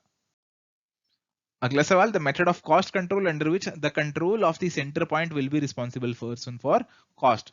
तो सवाल कुछ ज्यादा क्लियर नहीं है, बट कहीं ना कहीं रिस्पॉन्सिबिलिटी अकाउंटिंग की बात कर रहे हो, आप किसी की रिस्पॉन्सिबिलिटी फिक्स कर रहे हो कॉस्ट को लेकर, तो इसलिए आंसर आपका रिस्पॉन्सिबिलिटी अकाउंटिंग ऑप्शन 2 बनेगा। अगला सवाल the variance of the standard costing remain always adverse in business called as. तो इनमें से कौन सी वेरिएंस आपकी हमेशा एडवर्स रहती है? तो आपकी जो आइडल टाइम वेरिएंस है, आपने खाली टाइम जो आपका रहा उसकी वेजेस आपने पे करी, ये आपकी हमेशा एडवर्स है, हमेशा आपके लिए नुकसान वाली है, तो इसका आंसर ऑप्शन 2 बनेगा। डेट सर्विस रेशियो का फॉर्मूला पूछ रहे हैं। डेट सर्विस रेशियो का फॉर्मूला इनमें से आपका क्या होने वाला है? तो डेट सर्विस रेशियो में आप एक तरफ देखते हैं कि कितना अमाउंट आपके पास अवेलेबल है डेट को सर्विस करने के लिए, यानी उस पर इंटरेस्ट पे करने के लिए, और दूसरी तरफ आप देखते हैं कि डेट पे आपकी कितनी ऑब्लिगेशन है, यानी कि कितना इंटरेस्ट हमें पे करना है। तो हमें ईबीआईटी जो है उसमें से अपने इंटरेस्ट की पेमेंट करनी होती है। तो ईबीआईटी और इंटरेस्ट को कंपेयर कर लें तो हमें डेट सर्विस रेशियो निकल कर आ जाएगी, इसलिए आंसर ऑप्शन 1 यहां पे बनेगा। अगला सवाल है trading on thick equity. Thick equity का मतलब है कि बहुत ज्यादा इक्विटी हमारे पास यहाँ अवेलेबल है। थिक मतलब मोटा, थिक मतलब ब्रॉड, तो equity is more than debts, यानी कि आंसर ऑप्शन 3 बनेगा। अगला सवाल ईपीएस हमें दे रखा है ₹9, मार्केट प्राइस दे रखा है हमें 100 रुपीज की फेस वैल्यू के शेयर का 150। हमें जो है कॉस्ट ऑफ इक्विटी यहाँ पे निकालनी है। कॉस्ट ऑफ इक्विटी आप निकाल सकते हो जी EPS divided by market price of the share into 100। तो ये आ गया आपका 9/150 इंटू 100। आप इसे सॉल्व करेंगे तो ये आपका 6% निकल कर आएगा, आंसर ऑप्शन 3 बन जाएगा। अगला सवाल components of gross period of operating cycle. Operating cycle अगर आप ग्रॉस टर्म्स में निकाल रहे हो तो सारी चीजें आप ऐड कर लो जी, रॉ मटेरियल का स्टोरेज पीरियड, फिनिश स्टॉक का पीरियड, कन्वर्जन का पीरियड, सारे ऐड कर लो, यानी कि ऑल ऑफ दीज आंसर बनेगा। चलिए अगला सवाल है कॉस्ट ऑफ रिटेन्ड अर्निंग्स हमें यहाँ पे निकालनी है। डिविडेंड पर शेयर ₹9 है, पर्सनल इनकम टैक्स 25% है, पर्सनल कैपिटल गेन जो है वो हमारे पास 10% है। तो हमें निकालना है यहाँ पे cost of retained earnings. Cost of retained earnings is equal to cost of equity 1 minus personal tax rate into 1 minus, अगर आपकी कोई फ्लोटेशन कॉस्ट है तो वो भी यहाँ पे आपकी आ जाती है। तो यहाँ पे पर्सनल टैक्स हमें यहाँ पे गिवन है 25% का। कॉस्ट ऑफ इक्विटी जो है वो हम यहाँ पे कंप्यूट कर सकते हैं। कॉस्ट ऑफ इक्विटी हम कैसे कंप्यूट कर सकते हैं? डिविडेंड हमें दे रखा है और हमें मार्केट प्राइस दे रखा है 9/100, बेसिकली ये 9% ही हमारी बन जाएगी। और 1 माइनस पर्सनल टैक्स रेट करेंगे तो 1 माइनस 25% आप करेंगे, यानी कि 9% इंटू 0.75% आप करेंगे तो ये आपका कुछ 6.75% के अराउंड बनेगा। और इसका आंसर जो ये बनना चाहिए, ये ऑप्शंस में आपको यहाँ पे नहीं दिख रहा, तो कुछ सवाल में हो सकता है एम्बिग्यूटी हो। तो फिलहाल आप इसका फॉर्मूला याद रखिए और इसके कंसेप्ट को यहाँ पे आप समझिए। अगला सवाल cost of capital is the minimum required rate of return, required rate of the earnings or the cutoff rate for the expenditure. This definition is given by। तो सीधा सवाल है, आपको कॉस्ट ऑफ द कैपिटल की definition दी और पूछ रहे हैं ये डेफिनेशन किसने दी है, तो ये डेफिनेशन आपको सोलोमन एजरा ने दी है, तो सीधा आंसर आपका ऑप्शन 3 यहाँ पे बनेगा। अगला सवाल factor does not influence the size of the working capital. इनमें से कौन सा फैक्टर हमारी वर्किंग कैपिटल के साइज को इन्फ्लुएंस नहीं करेगा? अगर आपके बिजनेस में फ्लक्चुएशंस है तो आपको अलग अलग समय पे अलग अलग वर्किंग कैपिटल मेंटेन करनी पड़ेगी। लेबर की अवेलेबिलिटी है या नहीं है, वो भी आपके वर्किंग कैपिटल को इन्फ्लुएंस करेगा। अगर लेबर रेडिली अवेलेबल नहीं है तो हो सकता है आपको ज्यादा खर्चा करना पड़े लेबर को लेकर आने में। ऐसे ही रॉ मटेरियल के लिए भी। डिविडेंड पॉलिसी जनरली आपकी size of the working capital से जुड़ी नहीं रहती, इसीलिए आंसर आपका यहाँ पे ऑप्शन 2 बनेगा। चलिए अगला सवाल हमारे पास है, हमें वर्किंग कैपिटल जो है वो यहाँ पे कंप्यूट करनी है। ऑपरेटिंग पीरियड हमें यहाँ पे दे रखा है 44 डेज का। ऑपरेटिंग कॉस्ट है 10,50,000 की। मिनिमम कैश रिक्वायर्ड है 50,000। नंबर ऑफ डेज दे रखे हैं 365 इन अ ईयर। तो हमारी ऑपरेटिंग कॉस्ट पूरे साल की है 10,50,000। हमें क्या करना है जी, हमें निकालनी है हमारी 44 डेज की ऑपरेटिंग कॉस्ट क्या होती है, क्योंकि 44 डेज हमारा जो है यहाँ पे ऑपरेटिंग साइकिल होता है। तो 10,50,000 इंटू 44 डिवाइडेड बाय 365, आप इसे सॉल्व करेंगे, ये आएगा 126,575। और आपको मिनिमम कैश जो है वो 50,000 अपने पास मेंटेन करके रखना है, इसमें 50,000 को ऐड करेंगे 176,575, यानी कि ऑप्शन नंबर 1 जो है दैट विल बी द आपको जो वर्किंग कैपिटल की रिक्वायरमेंट है। चलिए अगला सवाल है, हमें वर्किंग कैपिटल कैलकुलेट करनी है। करंट एसेट्स 40 लाख है, करंट लायबिलिटीज 13 लाख है, प्रोविजन फॉर कॉन्टिजेंसी है 10% of the total working capital. तो हमारी वर्किंग कैपिटल होगी 14 लाख माइनस 13 यानी कि 27 लाख, प्लस इसके साथ साथ हमें कुछ प्रोविजन भी मेंटेन करके रखनी है। टोटल वर्किंग कैपिटल को अगर x मानते हैं तो 0.1x की प्रोविजन भी हमें रखनी है। तो इसे सॉल्व करके अगर x की वैल्यू निकालेंगे, तो ये हमारे पास कितनी निकल कर आएगी, 30 लाख निकल कर आएगी, इसलिए आंसर ऑप्शन 2 यहाँ पे बनेगा। चलिए अगला सवाल हमारे पास है, एक्स लिमिटेड अर्न्स ₹5 पर share, is capitalised at the rate of 10%, rate of return on investment is 18%। Walter formula से आपको निकालना है प्राइस ऑफ शेयर, जो आपकी डिविडेंड पे आउट रेशियो है 25%। तो वॉल्टर मॉडल का फार्मूला आपका ये होता है, और इस फार्मूला को अगर आप अप्लाई करेंगे तो इसमें डिफरेंट वैल्यूज आपको सवाल में ऑलरेडी गिवन है, आर के सब वैल्यूज गिवन है, आप उन्हें अप्लाई करेंगे, आंसर आपका ₹80 आसानी से निकलकर यहाँ पे आ जाएगा। अगला सवाल हमारे पास, इसमें गॉर्डन मॉडल आपको अप्लाई करना है। Actual capitalisation rate, dividend pay out ratio, dividend per share, normal capitalisation rate, ये सारी चीजें आपको यहाँ पे दे रखी हैं। गॉर्डन मॉडल का फॉर्मूला आपको लगाना है और इसे सॉल्व करना है जी। और यहाँ पे भी आप फॉर्मूला लगाकर इसे सॉल्व कर सकते हैं। हालांकि इस सवाल में मेरे अकॉर्डिंग थोड़ी सी एम्बिग्यूटी है, आप इसे सॉल्व करने की कोशिश करेंगे तो आपको पता चलेगा कि आपका एग्जैक्टली आंसर निकालने में थोड़ी सी आपको अजम्पशंस यहाँ पे लेके चलनी पड़ती हैं। फिलहाल कोई बात नहीं, फॉर्मूला को आप याद कीजिए, गॉर्डन मॉडल का क्या फॉर्मूला है, ये सवाल एग्जैक्टली नहीं आएगा, पर गॉर्डन मॉडल पे सवाल आपको फिर मिल सकता है, तो आप इसका फॉर्मूला जो है उस पे एम्फेसाइज कीजिए, इस फॉर्मूला को याद रखने की कोशिश आप कीजिए।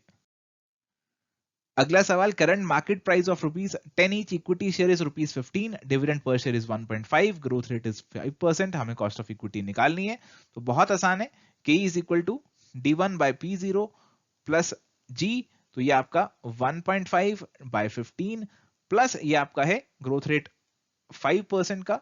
तो ये आपका जो, अगर आप इसे सॉल्व करेंगे तो this would turn out to 0.15 या फिर 15%, यानी कि आंसर ऑप्शन 3 बनेगा। अगला सवाल बहुत ही आसान, cost under which to accept the specific investing project forgo the alternative option. तो अगर आप ऑल्टरनेटिव ऑप्शन की जो कॉस्ट है उसको निकालते हैं, that is opportunity cost, answer is option 4। Price earning ratio जो है आपकी जनरली शेयर होल्डर के लिए हेल्पफुल होती है, क्योंकि आप इसके अंदर शेयर का अर्निंग पर शेयर, शेयर का प्राइस देख रहे हो, तो शेयर होल्डर्स के लिए यूजफुल रहेगी, ऑप्शन 3 आंसर होगा। स्टॉक टर्नओवर रेशो बहुत ही आसान है, cost of goods sold by average stock, answer option 3। Equity capital is cost free, क्या ये स्टेटमेंट सही है? ये स्टेटमेंट सही नहीं है, ये स्टेटमेंट गलत है, क्योंकि इक्विटी की भी कॉस्ट हमें इनकर करनी पड़ती है, उनकी भी कुछ एक्सपेक्टेशन है जो कि पूरी करनी होती है। ओवरऑल सॉल्वेंसी रेशो अगर आपको अपनी निकालनी है, ओवरऑल सॉल्वेंसी रेशो आप क्या देख रहे हैं, आप देख रहे हैं कि बाहर वालों के प्रति आपकी कितनी कुल लायबिलिटीज हैं और उसे अपने एसेट से कंपेयर कर रहे हैं। तो इसका आंसर आपका ऑप्शन नंबर 2 बनेगा। मैनेजमेंट अकाउंटिंग के अंदर आप क्या करते हैं, रिकॉर्डिंग नहीं करते, प्रिपेयर नहीं करते फाइनेंशियल स्टेटमेंट्स को, आप एनालाइज करते हैं, इंटरप्रेट करते हैं डाटा को, तो आंसर ऑप्शन 2 यहां पे बनेगा। अगला सवाल, कैपिटल इन्वेस्टमेंट प्रपोजल्स को इवैल्यूएट करते हुए टाइम वैल्यू ऑफ मनी कहां पे कंसीडर करेंगे। तो टाइम वैल्यू ऑफ मनी जो है वो आप average return, rate of return और पेबैक पीरियड में कंसीडर नहीं करेंगे, आईआरआर निकालते समय कंसीडर करेंगे, तो आंसर आपका ऑप्शन 1 यहां पे निकल कर आएगा। अगला सवाल, प्रॉफिटेबिलिटी इंडेक्स आपका यहां पे क्या होगा।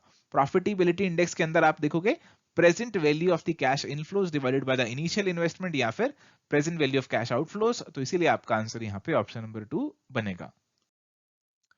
कैश फ्लो आफ्टर टैक्स आपका क्या होने वाला है? कैश फ्लो आफ्टर टैक्स आप अपने ऑपरेटिंग प्रॉफिट जो है उसके अंदर डेप्रिसिएशन को ऐड बैक कर दें और टैक्स घटा दें, तो आपका कैश फ्लो आफ्टर टैक्स निकल कर आएगा। Answer is option number 4। अगला सवाल है what is the basic assumption of the dividend yield plus growth method of the cost of capital. तो आप dividend plus growth model follow कर रहे हैं कॉस्ट ऑफ कैपिटल निकालने का, तो इसकी अजम्पशन क्या होगी? हम मान के चलते हैं कि ग्रोथ हमारी कांस्टेंट रहेगी और डिविडेंड पे आउट भी जो है डिविडेंड पर शेयर भी कांस्टेंट हमारा रहेगा। इसी अजम्पशन के साथ cost of capital cost of equity निकाल रहे हैं, इसीलिए आंसर ऑप्शन 3 यहां पे बनेगा। So thank you my dear friends, ये था हमारा आज का डिस्कशन। अगर आपको पसंद आया तो इस पे अपना प्यार जरूर दिखाइएगा, लाइक शेयर एंड सब्सक्राइब।